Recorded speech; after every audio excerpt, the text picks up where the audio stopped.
Hi, my name is Avery Ash, and for this week's interactive advanced concept presentation, we are talking about azidothymidine. Azidothymidine, or AZT, is a type of antiretroviral drug classed as a nucleoside analog, and it is used to treat HIV. AZT is sold under the brand name Retrovir, and it is used in combination with other retroviral drugs in HIV treatment. Side effects include headache, nausea, loss of appetite, and in rare cases, anemia and low white blood cell counts. A retrovirus consists of an RNA genome, and this genome is contained in a protein shell, and that is within a lipid envelope. There are 3 genes in a retroviral RNA genome: a group-specific antigen gene, a polymerase gene, and an envelope gene. The polymerase gene codes for the main 3 enzymes: protease, reverse transcriptase, and integrase. These enzymes catalyze the retroviral infection. How does AZT work? First, how does a retrovirus infect?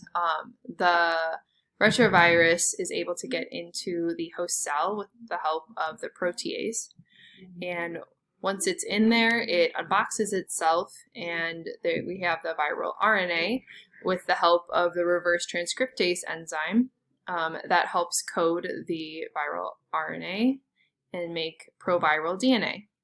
And then with the help of the enzyme integrase, the proviral DNA enters into the nucleus and integrates into the host DNA. Once it's a part of the host DNA, normal cell reproduction occurs, and with that, it reproduces more viral RNA, which then leads to the building of more virus, which then can exit the cell and infect more cells within the body, in this case, HIV.